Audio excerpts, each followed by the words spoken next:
Good morning. It is. So if we can be, do, or have everything that we want to get ahead of it, how can I use that to help breathe away resistance or eliminate the things that are maybe holding me back? Because when you meditate, you quiet your mind, and when you quiet your mind, you stop thought, and when you stop thought, you stop resistant thought, and when you stop resistant thought, you have access to what's in your vortex. So how can I carry that on through the day and not just for that 15 minutes? Well, maybe you can't, but you don't worry about that, because that is resistant thought. Next. Just catch a snatch of it here and a snatch of it there and a snatch of it there. Just do your best. Just tilt the scale just a little bit. And it won't take long, because you see, right now to you, it just sounds like someone excited about something who seems like they know what they're talking about. But when you take the time to meditate or to make lists of positive aspects, and you are certain, or you feel pretty good that you are resistant free, and then an idea bubbles up or roars up from your vortex, and you follow through with it, and you receive the immediate reward of feeling great. That's the first thing that will happen.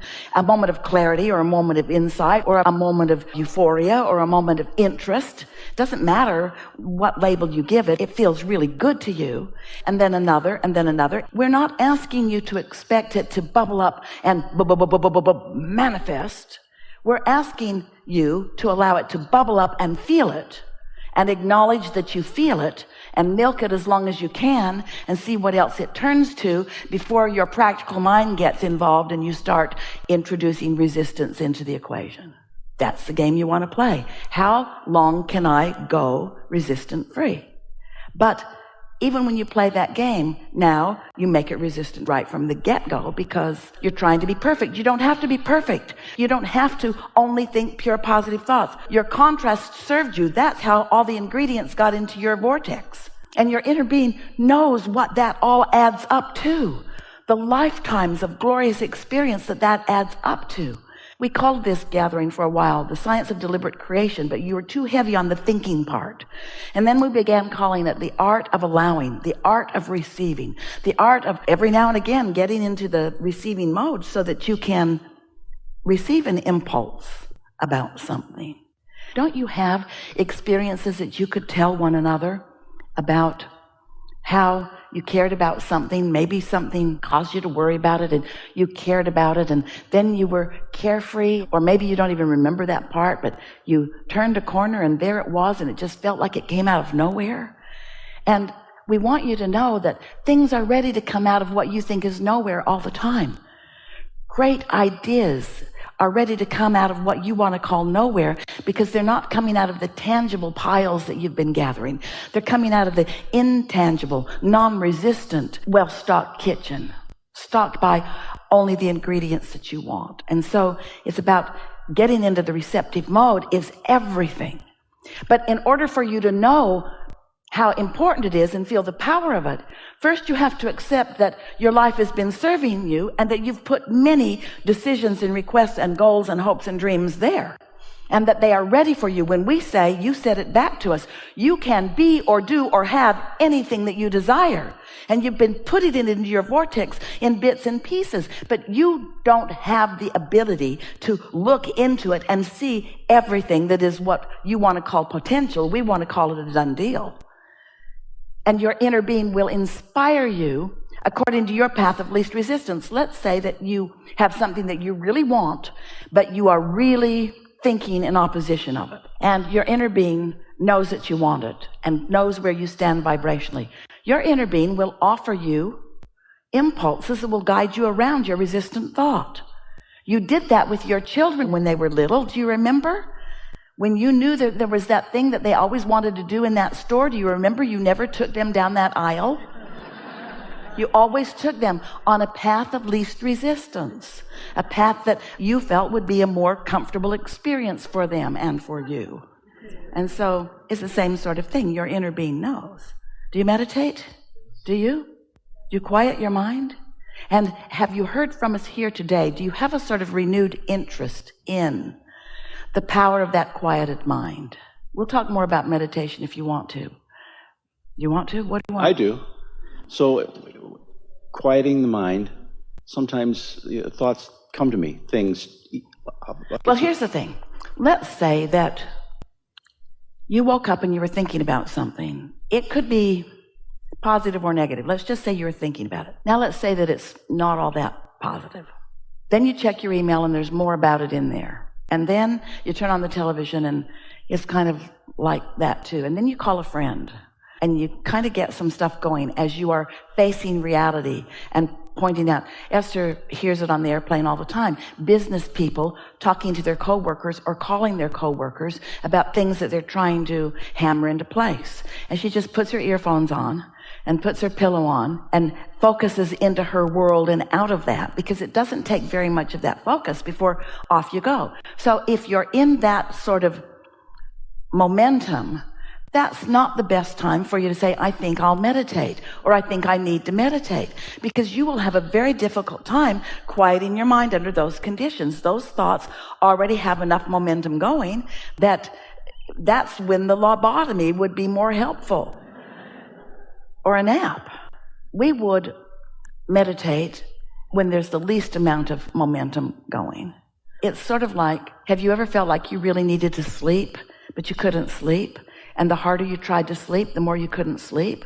Well, meditation is like that for you. You say, I need to meditate, I really need this, but you can't, because you're focused on what's holding you away from it, so it's what's getting bigger.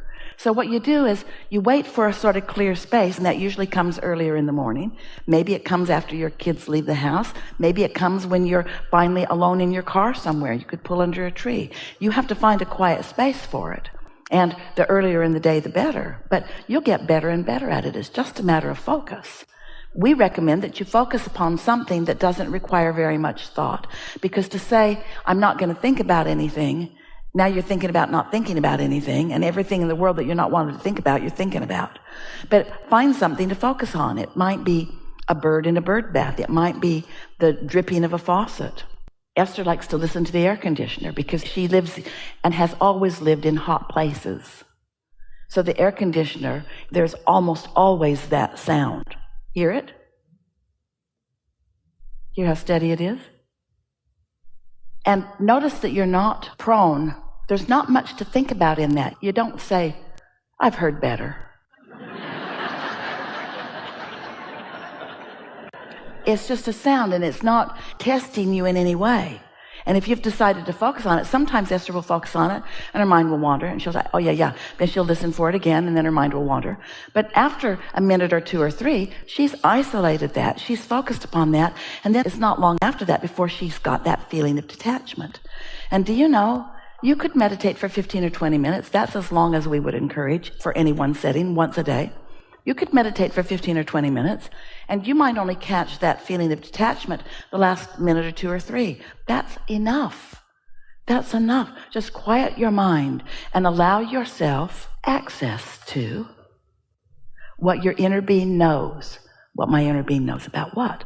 What your inner being knows about all the things you want and what you are most likely to receive a thought about now.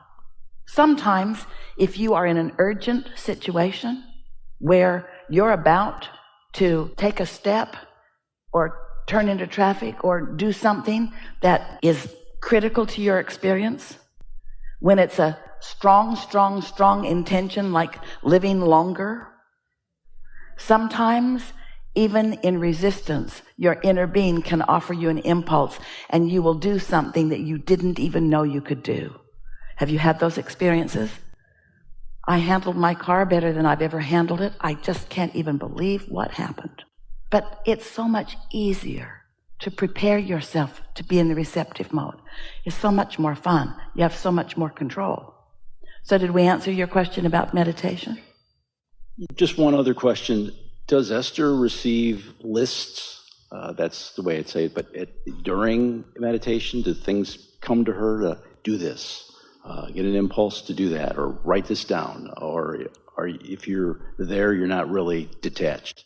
Esther knows how to get into that receptive mode, like right here and now. She's in the receptive mode.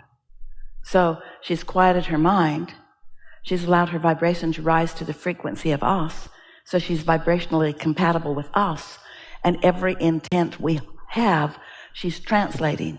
And so you might say that. We don't offer her lists of things to do. She's the list maker. We're usually wanting to inspire her not to feel the trauma of the list. The list overwhelms. The list is all about action. The list is about puny, paltry, mediocre creation. That's not what we teach. You're not ever going to get a list from us. What you will get from us is a feeling of invincibility. What you'll get from us is an idea that just feels good. What you'll get from us is a feeling of empowerment. But you see, until you actually get detached a few times through meditation, or however you do it, appreciation does it too, and then actually feel an impulse occur to you. And the thing is, you want them to be writing on the wall, burning bushes, change the world kind of impulses. Go here, dial 4876922, and whoever answers, get their address and go right over there and look in their left-hand pocket and pull out their lottery ticket and run away with it because it's a winner. That isn't the kind of impulses that you're getting.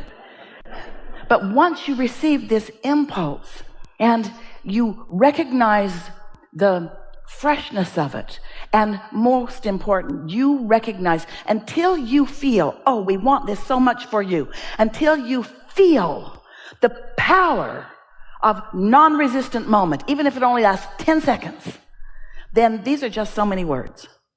But once you feel that, and then have the momentum of it and the wherewithal to follow through with it, and then you see that it leads to this, and it leads to this, and it leads to this, and it leads to this.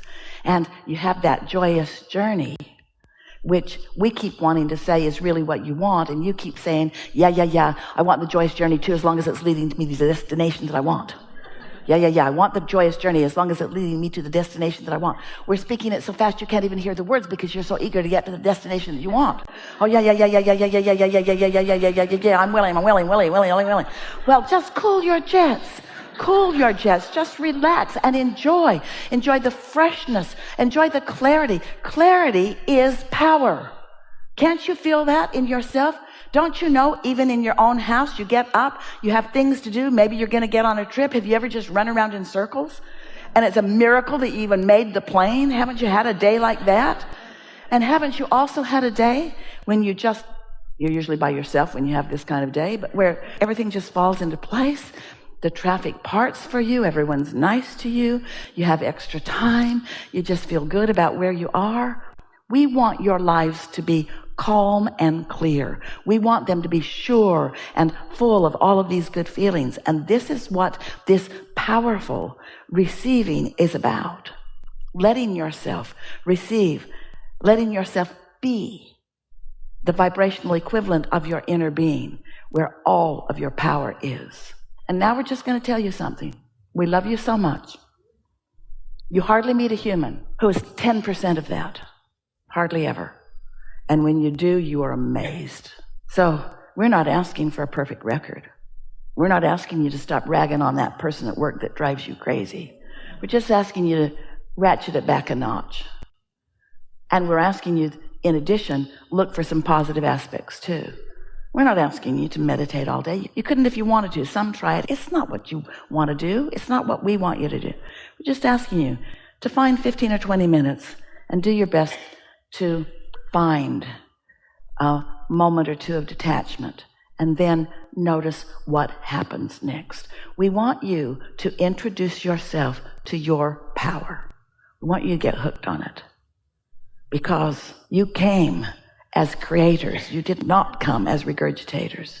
You came as creators. You did not come as defenders. You didn't come to fix a broken world. You came to create a world that is delicious to you, you see. Did we get to your question?